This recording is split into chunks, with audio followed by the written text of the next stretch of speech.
أعوذ بالله من الشيطان الرجيم.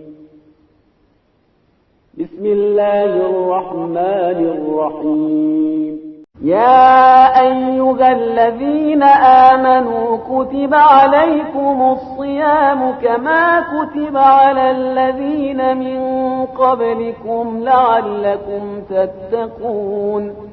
أحل لكم ليلة الصيام الرفث إلى نسائكم هن لباس لكم وأنتم لباس لهن.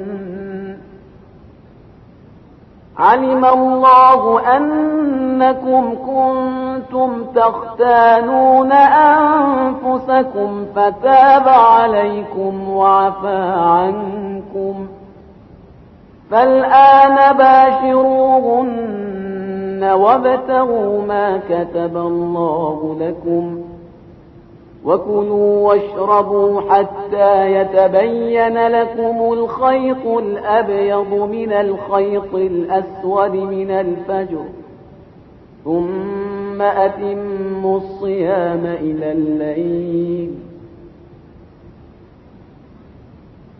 ولا تباشروهن وأنتم عاكفون في المساجد تلك حدود الله فلا تقربوها كذلك يبين الله آياته للناس لعلهم يتقون.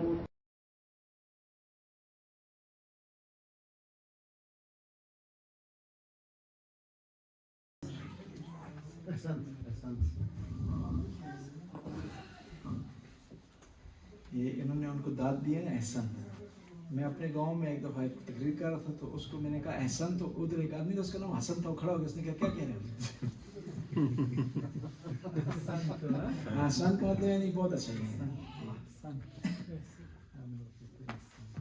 وہ ایک آدمی تھا, اس کا نام تھا نا رحمت اللہ.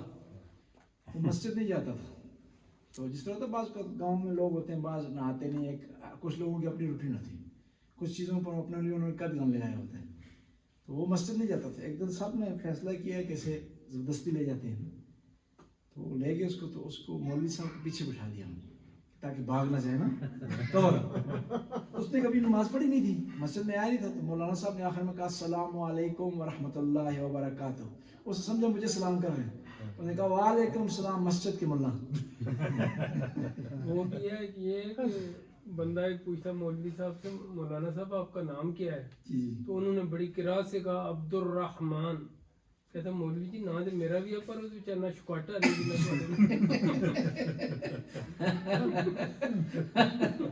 صلوات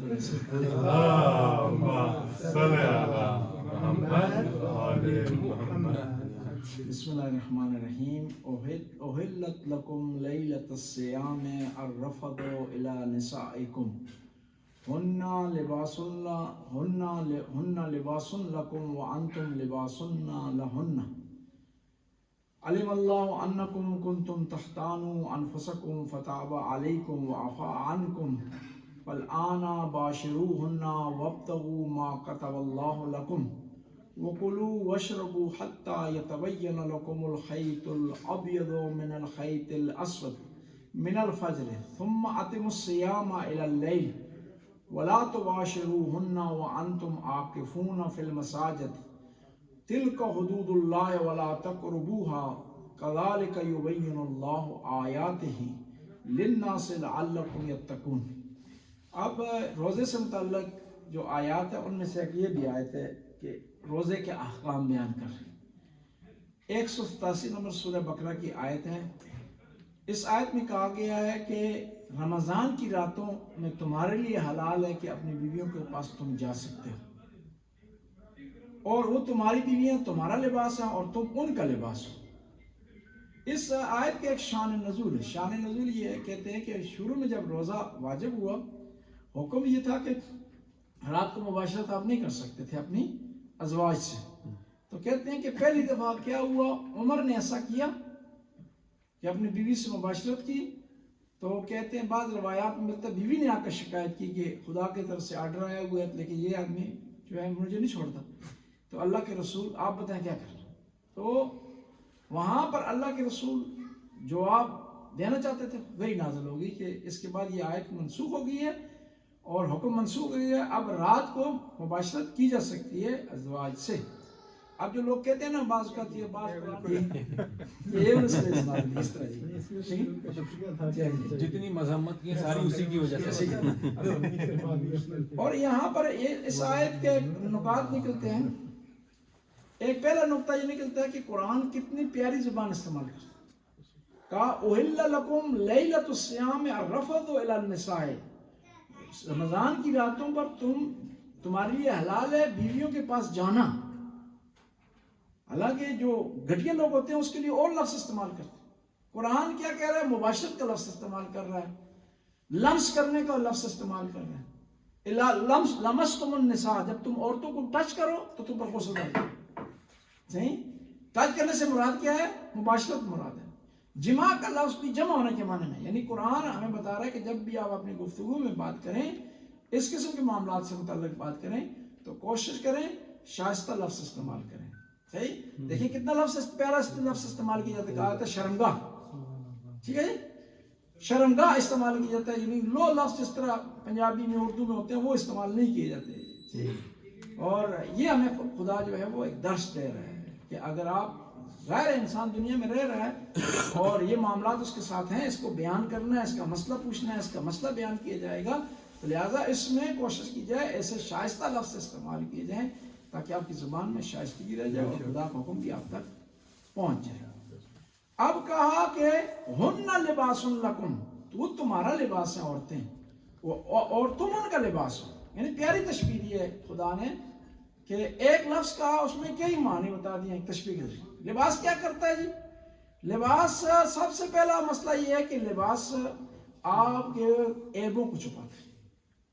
بدن میں آپ کتنے عیب ہو نا، کتنے زخم آپ کے بدن پر ہوں، کتنے معاملات ہوں، لباس جب پہن لیتے ہیں تو عیب چھپ جاتے ہیں۔ یعنی اس کا مطلب ہے کہ بیوی جو ہے وہ شوہر کے عیب چھپائے اور شوہر بیوی کے عیب چھپائے، اور یہ بڑا سینسٹیو مسئلہ ہے۔ ایک علاقے کا نام بھی نہیں بتاتا کیونکہ میں ان چیزوں میں نہیں پڑھتا صحیح کہ کون سا ملک ہے۔ ایک عورت نے فون کیا مجھے، کہا کہ 3 سال سے شوہر میرے قریب نہیں آ رہا، جس کی وجہ سے میں گناہ میں مبتلا ہونے کے لیے تیار ہوں، تو آپ یا تو اس کو کہیں مجھے طلاق دے دیں، تو یا کیا کرے اپنا معاملات ٹھیک کرے۔ شوہر سے بات کی، اس نے ایک عجیب بات بتائی، اس نے کہا کہ ہم معاملات کرتے تو میری یہ نالائق بیوقوف جاہل بیوی رات کے سارے معاملات بتا کر عورتوں کو جا کر بتاتے کہ یہ ہوا یہ ہوا، یہ نہیں۔ کتنا انسان گھٹیا، اور بعض گھٹیا لوگ تھے، طلاق ہو جاتی ہے، ختم ہے، طلاق ہو گئی ہے، اب آپ کو حق نہیں پہنچتا طلاق سے پہلے کہ آپ کے معاملات تھے۔ انسان ہے نا، کوئی حیوان تو نہیں ہے، اتنا عقل اس میں ہونی چاہیے۔ کہتے ہیں بعض حیوانات بھی جو ہے وہ ایسے معاملات چھپ کے کرتے ہیں، بعض حیوانات بھی ہیں، اور اگر ان کو کوئی دیکھ لے تو اس کے ویری ہو جاتے ہیں، اس کے دشمن بن جاتے ہیں۔ لیکن بعض کا انسان اتنا گھٹیا جاتا ہے کہ وہ مرد نے کہا کہ میں اس لیے نہیں کر رہا ہوں کہ نہ وہ بانس نہ بھجے بانس نہیں، اس لیے میں نہیں کرتا ہوں، تو اس وجہ سے یہ عورت جو ہے ڈپریشن کا شکار ہو گئی ہے۔ اب دیکھا جائے عورت کی غلطی بھی ہے، مرد کی غلطی بھی ہے۔ مرد کا یہ کام نہیں ہے کہ وہ فرض کرنے سے معاملہ ہو، اس کا حال یہ ہے کہ بٹھا کر بتائے کہ تم نے باہر یہ چیز آؤٹ نہیں کرنی، خدا نے اس چیز کا پردہ رکھا ہے، تم نے بھی پردہ رکھنا ہے۔ اس کا حال یہ نہیں ہے کہ آپ اس سے بائیکاٹ کریں۔ اور پھر لباس کیا ہوتا ہے؟ یہ ایک اور چیز بھی یہاں پر، ہر انسان کا لباس اس کے بدن کی کاٹ اور قامت کے مطابق ہونا چاہیے، اب خوبصورت دکھائے گا۔ بعض کا لوگ ہوتے ہیں نا جی، موٹے ہوتے ہیں، تنگ لباس بیٹھو، پیٹ کبھی تو پیٹ سے نکلتا مناسب نہیں۔ اس لیے کہا جاتا ہے کہ بیوی بھی ہم کف ہونی چاہیے، آپ کی پڑھائی کے مطابق ہو، آپ کے علم کے مطابق ہو، آپ کی تقوی کے مطابق ہو، آپ کا یکسانیت آپ کے ساتھ رکھتی ہو۔ یہ نہ ہو آپ شیعہ غالیوں اور شادی کرنے اور ناسبیوں میں سے، یہ بھی صحیح نہیں۔ اور یہ لباس دیکھیے نا، یہ لمبا لباس ہو پھر بھی آپ سے اچھا نہیں لگتا، بہت زیادہ چھوٹا ہو پھر بھی اچھا نہیں لگتا. یہ کیوں برے لگتے ہیں؟ وہ جو بڑے باغی نے چولا پایا ہونا، بڑے پرا نے چولا پایا ہونا، چھوٹے پرا چلوار پہن لینا، کون ہے یہ وہابی جی. برے کیوں لگتے ہیں؟ کیوں مناسب نہیں پہنتے، نیچے سے شلوار اوپر کر لیتے ہیں، اوپر جو ان کی پیران ہوتی ہے جو قمیض لمبی ہو جاتی ہے. اس لیے بھی کہا گیا کہ آپ شادی کرتے وقت شریک حیات کے انتخاب میں ایسا لباس، کیوں عورت جو بیوی آپ کا لباس ہے، ایسا لباس چنیں جو آپ کے قد و کاٹ سے مناسبت رکھتا ہو. اور پھر ایک اور چیز ہے، لباس اتار دیتا ہے تو انسان کیا ہو جاتا ہے؟ رسوا ہو جاتا ہے. یعنی لباس کا ہونا بھی ضروری ہے، شادی کرنے بھی ضروری ہے. قرآن نے کہا تمہاری بیوی ہے تمہارا لباس ہے. اس کا مطلب ہے کہ جو آدمی شادی نہیں کرتا، شادی سے دوری اختیار کرتا ہے، ازدواج نہیں کرتا، گویا کسی وقت رسوا ہو سکتا ہے، کسی وقت بھی گر سکتا ہے، کسی وقت بھی لو ہو سکتا ہے، کسی وقت بھی بیماری کا شکار ہو سکتا ہے. اور تنہا انسان کچھ نہیں، اکیلا انسان اس دنیا میں کچھ نہیں. کہتے ہیں تنہائی صرف خدا کے لیے اچھی اور کسی کے لیے نہیں. کہتے ہیں 2 منٹ. تنہائی صرف خدا کے لیے اور کسی کے لیے اچھی نہیں. وہ ہمارے ایک دوست تھے، مناسب نہیں ہے نام لینا نا، وہ تنہا یہاں رہتے تھے ناروے میں، نفسیاتی مریض ہو گئے. تو ڈاکٹر کے پاس گئے تو ڈاکٹر نے انہیں کہا کہ کیوں آپ کیا وجہ ہے، مجھے بتائیں سچائی تو بتاؤں آپ کو کہ آپ کی نفسیاتی بیماری کا. انہوں نے کہا اکیلا ہوں. تو ڈاکٹر نے کہا کہ آپ بلی لے لیں، خرید لے لیں، کم از کم آپ تنہائی سے اس طرح سے نکلیں. ایک آدمی بد اخلاقی کی وجہ سے اس سے سارے جدا ہو گئے، بیوی بھی اس کو چھوڑ کے چلی گئی، بچے بھی اس کو چھوڑ کے چلے گئے. آخر میں اتنا تناؤ ہو گیا کہ اس نے ایک تجویز اس کے ذہن میں آئی، یہ ایک اشتہار بنایا اس نے. امریکہ کی بات ہے، بی بی سی نے رپورٹ دی کہ ایک اشتہار بنایا جس میں اس نے لکھا میں تنہا ہوں، کوئی ہے جو آ کر مجھے کمپنی دے. کہتے ہیں پھر لوگ آئے، بعض لوگوں نے فون کیا، اس کو اس تنہائی سے نکل آیا. بس تنہائی صحیح نہیں ہے. تنہائی کو دور کرنے کا طریقہ کار کیا ہے کہ آپ شادی کریں. اللہم صلی علی محمد و آل محمد.